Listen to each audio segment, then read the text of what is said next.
Hi, Sue Gray. Thank you for your great feedback on the videos I've been doing. I've been asked to talk now about safety and effectiveness of vaccines, so I thought I'd give you some ideas and share some ideas on this. The pressure is on from our government for everybody to get vaccinated. They're claiming it's safe and effective. And they're claiming that life can't go back to normal until we get this herd immunity and enough people have been vaccinated. I've asked them a few questions about what they actually mean about herd immunity to start with, and what will it take for our borders to open? How many people need to be vaccinated before our borders will open? Well, the answer from Minister Chris Hipkins just a week or two ago is that he does not hold any information about this part of my request. They haven't given any consideration to how many people need to be vaccinated or what it will take for the borders to be open. So when they tell you to get vaccinated to get your life back to normal, they're actually making it up. They don't know what impact it will have. So that's one thing we can put aside. We're told repeatedly, as a result of the international spin doctors' messaging, that vaccines, the COVID vaccine, is safe and effective. Now, to the average member of the public, that's super important. Safe and effective. You're not going to get sick if you have the vaccine, and it's going to work. But we need to think about it a bit more carefully, because as often happens, the government is playing tricks with those words. So when they say it's safe, they don't mean you won't get sick or have any bad effects if you have the vaccine. What they mean is, based on the very limited studies they've done, they can't prove that you will get sick if you have the vaccine. So that's a very, very different thing. And that's why we need to have a look at all of the evidence. We need to look at what testing has been done. We need to look at what is in the vaccine that we know may or may not cause illness. We need to look at what symptoms have been suffered by people who have had the vaccine, and we need to put all this together to actually get much better information about safety of vaccines, because normally they look at these vaccines over a long period of time. With this vaccine, they've only looked at 2 months. They've got no idea what the longer term effects will be after 2 months, and they've only looked at it on a very small sample of people, not on the millions and billions of people that they want to inject around the world, but only on a very small handful of people.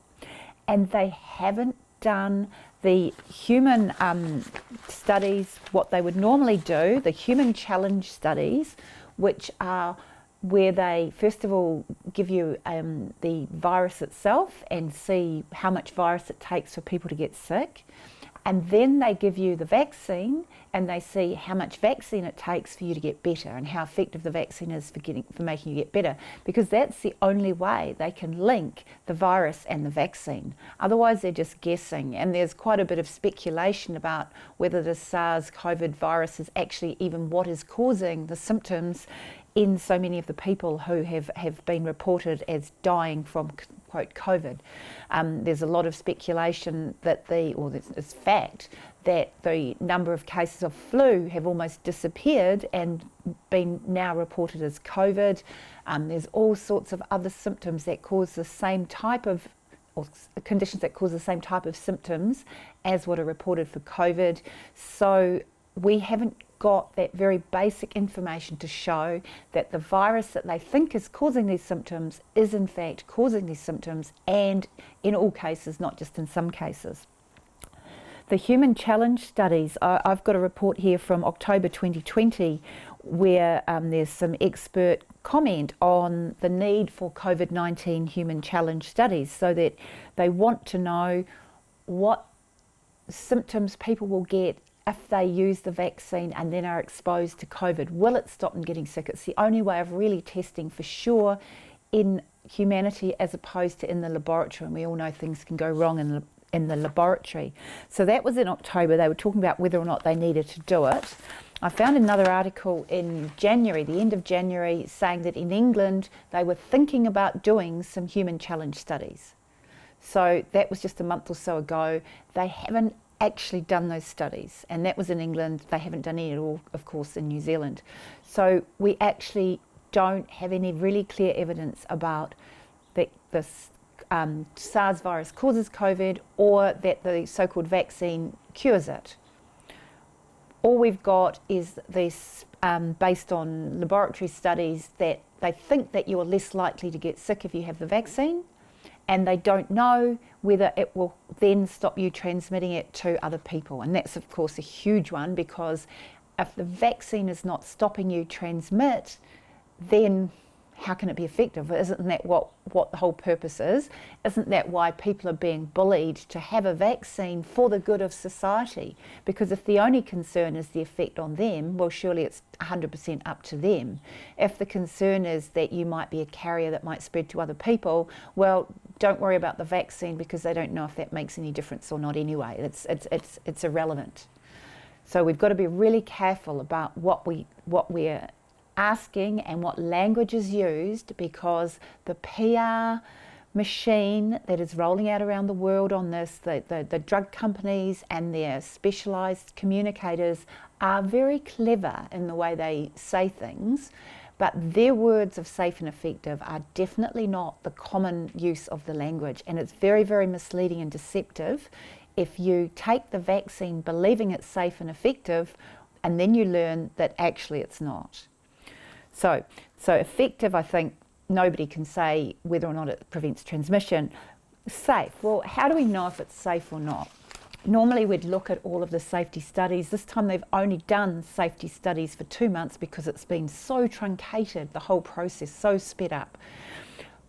The MedSafe provisional approval that was done in early February had 58 conditions which were required to be answered, but those conditions didn't need answers until March, April, June and July. So almost none of those answers were given even now, and certainly not before this vaccine was approved for use in New Zealand. Now, in my view, that's a serious flaw. How can you identify all of these possible questions about safety and effectiveness and then approve it going out to the public before we've got the answers? It should be impossible, but sadly it's not. When you do start getting information, having a look, the ingredients in this COVID vaccine, the active ingredients is this mRNA for the spike protein. So they inject messenger RNA and it tells your own body to create the spike protein. It turns it on the system. There is no ingredient in the vaccine that then turns it off. So it depends on your body how long you will keep generating this mRNA spike protein. Now, some people have got faster metabolism than others, and it'll be there and gone in no time at all. It might be quite an acute reaction, then gone. Other people, it might brew for a long time. Nobody knows. I looked at the harm or the effects on your body from the spike protein, and when you research the scientific papers, the effects from the spike protein are very, very similar to the effects from COVID. So by injecting the mRNA spike protein, you're basically injecting the ingredient that gives you all of those COVID symptoms. Now, that's not very smart in my view if you're trying to avoid the symptoms. All the headaches, the fever, the hyperimmune response, there's all kinds of symptoms which we're trying to protect against. Why are we injecting them into our body? Along with that, there needs to be this nano gel of chemicals that preserve this mRNA to get it into the part of your body that the vaccine manufacturers intend it to be in. And this contains a whole long list of complicated chemical names. I won't even try and read them out. ALC 0315, 4-hydroxybutyl, azidine, bis hexane, 6,1-diol, bis 2-hexyl D-conoate or something. Another one similar, there's cholesterol, there's potassium chloride, potassium dihydrogen phosphate, all sorts of ingredients that package the gel. Now, we don't know what effects they will have. One of these is PEG, which is polyethylene glycol, which is known to create allergies in some people. So again, why would you inject something into your body that might cause an allergy? Certainly, in my view, it's dangerous and irresponsible for the promoters of the vaccines to say they're safe when they know they contain ingredients that might cause allergies.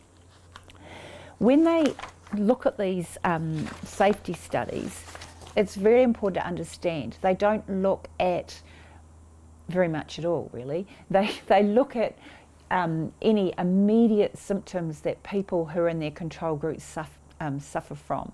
But people obviously do get sick from with or without vaccines, and so it's very difficult to know whether it is a cause or whether it's just coincidental. Now, what I do find very concerning and very curious is if somebody dies with COVID, it is reported as a death from COVID. But if somebody dies with the COVID vaccine, it is glossed over and it's said, oh, it's just a coincidental death. Well, in my view, that is not ethical to choose how to report it and to do it inconsistently, so that any death with COVID goes down as a death from COVID, but any death with vaccine goes down as a coincidental. And that's one of the major flaws in the whole situation here. The vaccine data sheet is really useful to look at. So every chemical in New Zealand will have a safety data sheet, and it tells you the ingredients in the product, the form it's in, how you store it, all this type of thing, the dosage. And then it tells you who it hasn't been designed for. So safety and efficacy of Comirnaty, that's the name of this Pfizer vaccine, in children and adolescents aged less than 16 years of age have not been established. That is a super important point to always keep in mind. There has been no claim and no testing about the safety and efficacy of this vaccine for children under 16. And there's only been very limited study for people over 16. Just remember that too. The precautions, we have a look. For precautions, there's a whole section on this. There's also a section on contraindications. So contraindications when you shouldn't have the vaccine or you should consider not having the vaccine. Hypersensitivity to the active substance or any of the excipients listed in section 6.1, which included that polyethylene glycol, PEG. You need to be very alert to that. If you know you have or might have a sensitivity to polyethylene glycol, you should not have the vaccine. And any doctor who gives you advice needs to know that. Anyone who tries to inject you without asking you that question is breaching medical good practice and must be reported to the medical council. Nobody should be giving you a vaccine or offering you a vaccine without checking whether you have any of these contraindications. Now there's a whole lot of other warnings, special warnings and precaution for use. General recommendations, hypersensitivity and anaphylaxis have been reported. Appropriate medical treatment and supervision should always be readily available in case of an anaphylactic reaction. Now that's all very well if it's an unexpected anaphylactic reaction, but if you've previously had anaphylactic reactions to any of the ingredients, in my view, no responsible vaccinator should be encouraging you to get the vaccine, because the imminent risk of death from anaphylactic shock is surely incredibly worse than the risk of death from the hypothetical case of you catching COVID if you don't have the vaccine, especially in New Zealand at the moment where there is no COVID in our community, we are told. There's also a risk of anxiety-related reactions, so some people get very ill just from the stress of thinking about what might happen, and that is an adverse effect that the law recognises, and it's important. Concurrent illness. Vaccination should be postponed in individuals suffering from acute febrile illnesses or acute infections. So if you've got a fever or another infection, don't get vaccinated. Your body needs to fight one disease at a time. Thrombocytopenia and coagulation disorders. If you've got a haemophiliac or you're on anticoagulants, you need to be very careful about having a vaccination injected into your body, because those anticoagulants or your own natural medical condition will potentially cause it to affect you in different ways than were intended. Immunocompromised individuals. It has not been assessed. The safety, efficacy and immunogenicity of Comirnaty has not been assessed in immunocompromised individuals, including those receiving immunosuppressant therapy. So if you are getting treatment for cancer, if you're getting any kind of medical treatment, if you've got any compromised immune system, don't have the injection. Now this is really interesting because guess who the people are who are most at risk from COVID? The people that are the only group of people that are likely to get harm from COVID are the people that have got a compromised immune system. So think this through. They're telling us to get the vaccine, but if you've got a compromised immune system, they're saying it's not safe to get the vaccine. They're telling us we need to get vaccinated to protect those around us, but they're also admitting that they don't know if getting the vaccine stops us spreading it. So there's a lot of big questions that need to be answered. Now, duration of protection afforded by Comirnaty is unknown. So this is another really important thing. You get the vaccine, how long, even if it does work, if it does protect you, how long will it protect you for? It says it's unknown in this safety data sheet. In some of the other government materials, it says it works for 2 months, or they hope it works for 2 months. Now, it's taking them longer than 2 months to roll out the whole thing. So the people that were the first people vaccinated, by the time the next round of people get vaccinated, the first round of people's vaccination is going to have worn off. I don't understand how anybody can think that that is an effective way of running a system. But it's important because the government is not going to tell you this. Their propaganda machine is not going to tell you any of these things that their own safety data sheet does tell you. And that's why I'm just going through this to highlight some of these things, some of these gaps, and which is why I say it's unreasonable and misleading and deceptive to call this vaccine safe and effective without telling people all of these limitations. Now, they also say limitations of vaccine effectiveness. As with any vaccine, vaccination with Comirnaty may not protect all vaccine recipients. Individuals may not be fully protected until 7 days after their second dose of Comirnaty. So, you know, it's a bit of an exit way for them, isn't it? That it may or may not work. It may or may not work for after 7 days, and it may or may not work if you have one and you don't have two. But if you have one and you have two and then 2 months have passed, it may not work anyway. So, you know, these are the things we need to know. Use in the elderly. Clinical studies have included participants 65 years of age and older, and their data contributes to the overall assessment of safety and efficacy. Now, they're not saying that they've studied the safety and efficacy in people over 65, which you would have thought they would have done because they're the people that are most at risk from Comirnaty. What they're saying is they've pulled everybody together, and overall, people over 65's data has been included. Now, that's all a bit of a nonsense, isn't it? Because if you look at the overall effects of COVID and you pull together people who are over 65 and people who are under 65, the overall harm is incredibly low, even by the government's own statistics. It's only when you look at the targeted groups who are most at risk that you see any kind of serious risk at all. But what they've done with the vaccine is they haven't looked at those things. They haven't compared who is at risk from COVID and what benefit would the vaccine give to those people, the people who are at risk. They've just averaged it all out. The other really, really important gap in the study, no interaction studies have been performed with other medicines. Now, I'm really interested in this one because of my work with medicinal cannabis, and the government has refused to approve medicinal cannabis because they haven't done studies with interactions with other medicines. And they say, well, you know, we couldn't possibly approve this natural product that's been used for thousands of years until we've done studies with other chemicals and other medicines. And yet here we have a novel vaccine. Some people wouldn't say it qualifies as a vaccine, but a novel injection with synthetic chemicals, including mRNA, which is a completely new way of doing it. And they've done no studies at all to look at the interactions with any other medicines. We've got fertility, pregnancy and lactation. They say that there was no apparent effect on human female fertility in pregnancy.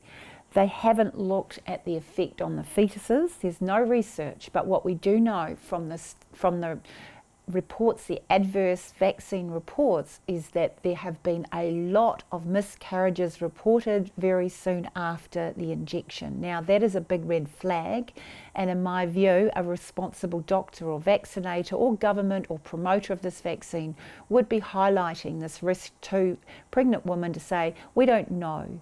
We haven't studied this, but there have been reports of this. We cannot exclude this possible link. It is unknown whether mRNA is excreted in human milk. So if you're breastfeeding, we don't know whether the active ingredient, the spike protein, or any of the other ingredients are going to be in human milk. Now, as a mother, you may well want to protect your child against synthetic chemicals, obviously your choice, but you need to know the information so you're able to make an informed decision. Because if you don't have any of this information, how can you possibly make an informed decision? There's all sorts of other information here about undesirable effects from the studies that they did. People who had 1 dose of Comirnaty. Now, this is really important as well, because the number of people who had adverse reactions after the 2nd dose was very, very much higher than the number of people who had reported adverse effects after the 1st dose. So we are only being told about mainly about the effects after 1 dose, and I presume that's because not enough people had done the 2nd dose for them to be able to draw any conclusions, which is another problem with truncating all of these safety studies. They then go on and talk about the most frequent adverse reactions. Well, of course, the most frequent adverse reactions are the ones that are not so serious. You know, the headaches, the fever, the fatigue, the site swelling. They're all discomforting, and especially if you're an elderly person who's got other medical problems, the last thing you need is a sore arm or a fever or any of the other common injections. But the other thing that's really concerning to me is the statement that the most frequent adverse reactions were these less serious ones. They don't then go on and say, but some people suffered much more serious reactions to these vaccine. They do say it in the table, but they never say it in the summary. So, for example, one of the ones they do acknowledge in cases between 1 and 10,000 of people who get the vaccine, acute peripheral facial paralysis. Now, this is Bell's palsy and other conditions like that. So 1 in 1,000 to 1 in 10,000 people who get the vaccine will get acute peripheral facial paralysis on average. Now, that is I would have thought, serious side effect, which should be pointed out. And yet it's not. There's so that's, and the other one is the anaphylactic. They not known what the risk is from the available data. So anaphylaxis, life-threatening reaction to a vaccine, but it's not reported on as a serious risk because they don't know. They know that it can happen. It happened in some of the early vaccine cases overseas. People were rushed to hospital, in some cases died, but it's not, they don't know how common it is.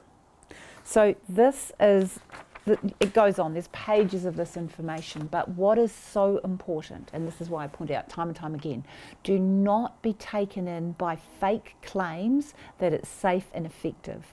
Their meaning of safe and effective is not the common meaning of safe and effective.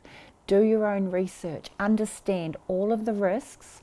If someone turns up at your workplace or your child's school or anywhere else and says, here, it's safe and effective, have the vaccine, say, hang on, slow down, I need information. I cannot give informed consent unless I've got all of the information. I need to know what you say the risks are, and I need a chance to talk about it with my doctor, my lawyer, my family, and anybody else. So there's a lot of information here. I'll do some more follow-ups because I think we can all only take in so much at some time. But just in summary, it is an experimental vaccine. Not only has it been shortcut through all of the processes, but most of these vaccines are only given to a very small sector of the community. This vaccine, they're proposing to give it to everybody. Now, just imagine if the scientists have made a mistake, if something hasn't shown up, and they're going to give it to everybody or nearly everybody in the community. Just imagine the scale of the tragedy. the implications are horrendous, and yet nobody seems to be connecting these dots and putting the uncertainties together with the potential seriousness of the risks. I keep going back to my biochemistry training, and we were taught that when you test DNA and you put it into a different environment, it reacts differently because it depends on the proteins in the environment. It depends on all sorts of different things. If you put mRNA into different people's bodies, it will react in different ways. A short-term study, we don't even know how long that mRNA is going to be there. We don't know how it's going to react in different people. We know maybe 1% of what we need to know. There's 99% uncertainty, questions that haven't even been asked, let alone answered. And to have something with such an extraordinary degree of uncertainty being pushed on such a huge proportion of our population without good information and without informed decision making, it defies belief. You think of the word for it, because I actually can't think of a word to describe that.